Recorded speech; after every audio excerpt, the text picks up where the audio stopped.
Oi gente, tudo bem? Eu sou Helene Ciprim e vamos continuar uma introdução básica a um curso em milagres. Estamos no capítulo 3 ainda, mentalidade errada. E no subtítulo, relacionamentos especiais. E hoje a gente vai ler a segunda forma dos relacionamentos especiais. Então a segunda forma através do qual o amor especial reforça a culpa é a síndrome da mãe judia. O que acontece quando essa pessoa que veio para satisfazer todas as minhas necessidades começa a mudar e não satisfaz mais essas necessidades da mesma maneira? Seres humanos, infelizmente, têm essas qualidades, mudar e crescer. Eles não são sempre os mesmos, assim como gostaríamos que fossem. O que isso significa? Então, quando a pessoa começa a mudar, talvez não precisando mais de mim, como precisava no início, é que a tampa do pote começa a soltar-se. As minhas necessidades especiais não mais serão satisfeitas da forma que eu queria. À medida que essa tampa começa a se abrir, a minha culpa, de repente, me ameaça vindo para a superfície escapando. A culpa escapando do pote significa que eu passo a estar consciente de que realmente acredito que sou terrível e farei qualquer coisa nesse mundo para evitar essa experiência. Num certo ponto do Êxodo, Deus diz a Moisés: ninguém pode contemplar a minha face e viver. Nós podemos declarar a mesma coisa sobre a culpa. Ninguém pode olhar a face da culpa e viver. A experiência de confrontar o que realmente acreditamos sobre nós mesmos, como somos terríveis, é tão avassaladora que fazemos qualquer coisa no mundo contanto que não tenhamos que lidar com ela. Assim, quando essa tampa começa a afrouxar, e a minha culpa começa a borbulhar, subindo para a superfície, eu entro em pânico, porque de repente sou confrontado por todos esses sentimentos devastadores que tenho sobre mim mesmo. A minha meta é então muito simples: conseguir fechar hermeticamente de novo essa tampa tão rápido quanto possível. Isso significa que eu quero que você volte a ser o que era antes. Não existe nenhuma forma mais poderosa para conseguir que alguém faça o que você quer do que fazer com que essa pessoa se sinta culpada. Se você quer que qualquer coisa seja feita por outra pessoa, você faz com que ela se sinta bem culpada e ela fará o que você quer. Ninguém gosta de se sentir culpado. A manipulação através da culpa é a marca registrada da mãe judia. Os que não são judeus também conhecem isso. Você poderia ser italiano, irlandês, polonês, tanto faz, porque a síndrome é universal. O que eu vou fazer é tentar tornar você culpado, direi qualquer coisa. O que aconteceu com você? Você costumava ser uma pessoa tão decente, boa, amorosa, preocupada com os outros, sensível, gentil, compreensiva. Agora olhe para você, como você mudou. Agora você não dá a mínima, você é egoísta, só pensa em si mesmo, insensível e assim por diante. O que eu estou realmente tentando fazer é tornar você tão culpado que você acabe voltando a ser como era antes. Todo mundo sabe disso, certo? Agora, se você está jogando o mesmo jogo de culpa que eu, você faz o que eu quero, a tampa volta a se fechar e eu amarei você como amava antes. Se você não faz e não joga mais esse jogo, eu vou ficar com muita raiva de você e meu amor vai rapidamente virar ódio, que é o que era o tempo todo. Você sempre odeia a pessoa da qual depende, pelas razões que eu dei no primeiro exemplo. Porque a pessoa da qual você depende está sempre lembrando a você a sua culpa, que você odeia, e, portanto, por associação, você também odeia a pessoa que pretende amar. Esse segundo exemplo mostra que isso é o que realmente é. Quando você não mais satisfazer as minhas necessidades, assim como eu quero que sejam satisfeitas, começarei a odiar você, e eu te odiarei, porque não consigo lidar com a minha culpa. É o que se chama o fim da lua de mel. Nos dias de hoje, isso parece acontecer cada vez mais depressa. Quando as necessidades especiais não são mais satisfeitas da forma que costumavam ser, o amor vira ódio. O que acontece quando a outra pessoa diz que não vai mais ser a tampa do seu pote é bastante óbvio. Nesse caso, eu acho outra pessoa. Assim como uma das lições no livro de exercícios declara: pode-se achar outra, e com bastante facilidade. Assim você apenas passa a mesma dinâmica de uma pessoa para outra. Você pode fazer isso muitas vezes, repetindo sempre até que faça alguma coisa com o seu problema real, que é a sua própria culpa. Quando você realmente deixar que essa culpa se vá, estará pronto para entrar em um relacionamento diferente. Isso será amor, tal como o Espírito Santo o vê. Mas até que faça isso, e a sua única meta é manter a sua própria culpa escondida, você apenas procura uma outra tampa para o pote. E o mundo sempre coopera muito bem para acharmos pessoas que satisfaçam essa necessidade para nós. E entramos em toda uma série de relacionamentos especiais, um depois do outro, um processo que o curso descreve com detalhes bastante dolorosos. A terceira forma, na qual o especialismo é um disfarce para o ódio e para a culpa ao invés do amor, se mantém tanto para os relacionamentos especiais de ódio quanto para os de amor. Sempre que usamos as pessoas como um veículo para satisfazer as nossas necessidades, não estamos realmente vendo quem elas são. Não estamos vendo o Cristo nelas. Ao invés disso, só estamos interessados em manipulá-las de forma a que venham a satisfazer as nossas próprias necessidades. Não estamos realmente vendo-as como a luz que brilha nelas. Estamos vendo-as na forma particular de escuridão que corresponderá à nossa forma particular de escuridão.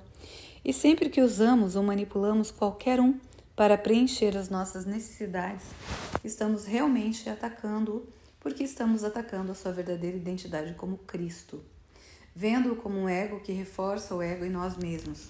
O ataque é sempre ódio, assim não podemos deixar de sentir culpa por ter agido assim. Essas três formas nos mostram exatamente como o ego vai reforçar a culpa, mesmo se nos diz que está fazendo outra coisa. É por isso que o curso descreve o relacionamento especial como o lar da culpa. Mais uma vez, o que faz o amor especial ser tão devastação e uma defesa tão eficaz do ponto de vista do ego é que ele parece ser o que não é. Quando o amor especial acontece pela primeira vez, parece ser uma coisa tão maravilhosa, santa e amorosa.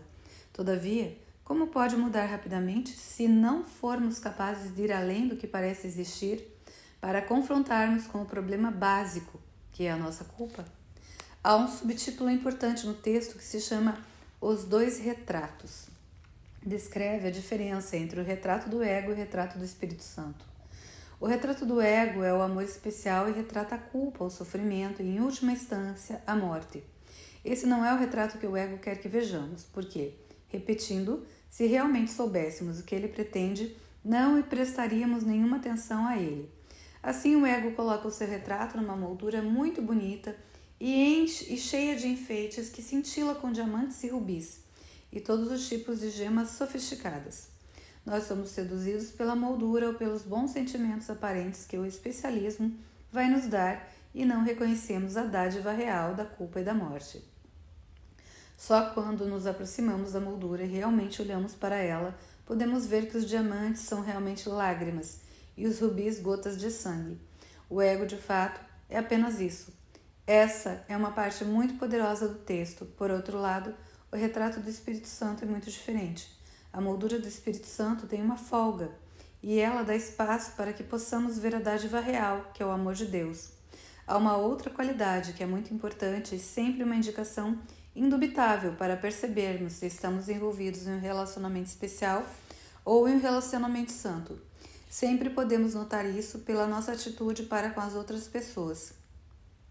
Se estamos envolvidos em um relacionamento especial, esse relacionamento será exclusivo. Não haverá espaço nele para ninguém mais. A razão para isso é óbvia, uma vez que tenhamos reconhecido como o ego está realmente funcionando. Se eu fiz de você o meu salvador, e se você está me salvando da minha culpa, então isso significa que o seu amor por mim e a atenção que você me dá vão me salvar dessa culpa que eu estou tentando manter escondida. Mas se você começa a se interessar por qualquer coisa que não seja eu, seja uma outra pessoa ou outra atividade, você não está me dando 100% da sua atenção. Qualquer que seja a medida do deslocamento do seu interesse ou da sua atenção para outra coisa ou outra pessoa, nessa medida haverá menos para mim. Isso significa que, se eu não recebo 100%, essa tampa do meu pote vai começar a soltar-se. E essa é a fonte de todo o ciúme. As pessoas ficam com ciúme por sentirem que as suas necessidades especiais não serão atendidas de forma como deveriam. Portanto, se você ama alguma pessoa, alguma outra pessoa além de mim, isso significa que eu vou receber menos amor. Para o ego, o amor é quantitativo. Há apenas uma certa quantidade disponível. Logo, se eu amo essa pessoa, não posso amar aquela com a mesma intensidade. Para o Espírito Santo, o amor é qualitativo e abraça todas as pessoas. Isso não significa que amamos todas as pessoas da mesma forma. Isso não é possível no mundo, mas de fato significa que a fonte do amor é a mesma. O amor em si é o mesmo. Contudo, os meios de expressão serão diferentes. Eu vou amar os meus pais mais do que amo os pais de qualquer pessoa nessa sala. Não em qualidade, mas em quantidade. O amor será basicamente o mesmo, todavia, como é óbvio, será expressado de um modo diferente. Isso não significa que porque eu amo meus pais vou amar os seus menos, ou que meus pais sejam melhores do que os seus. Tudo que isso quer dizer é que essas são as pessoas que eu escolhi, pois no meu relacionamento com elas aprenderei o perdão que vai permitir que eu me lembre do amor de Deus. Isso não significa que você deva sentir-se culpado por ter um relacionamento mais profundo com certas pessoas do que com outras. Há exemplos muito claros disso nos evangelhos, onde Jesus era mais íntimo de certos discípulos do que de outros, e era mais íntimo de seus discípulos do que dos seus outros seguidores. Não quer dizer que ele amasse menos a nenhum daquelas pessoas, mas que a expressão de amor era mais íntima e profunda com uns do que com os outros. Um relacionamento santo significa que, por amar uma pessoa, você não está excluindo uma outra. Isso não acontece às custas de ninguém. O amor especial será sempre às custas de alguém. É sempre um amor de comparações, onde certas pessoas são comparadas com outras, algumas não são boas o suficientes e algumas são aceitáveis. O amor nesse mundo não é assim. Você apenas reconhece que certas pessoas foram dadas a você e foram escolhidas por você, de modo que você possa aprender a ensinar certas lições. Mas isso não faz com que aquela pessoa seja melhor ou pior do que ninguém mais. Repetindo, é assim que você pode sempre distinguir um relacionamento especial de um relacionamento santo, pela medida na qual ele exclui as outras pessoas. É lindo isso, gente. Se a gente conseguir enxergar isso, né? Tipo, eu amo alguém especial ou eu amo alguém num relacionamento santo, se a gente conseguir ver essa diferença, uau, a gente vai começar a buscar tantos relacionamentos santos. E é possível, é muito possível.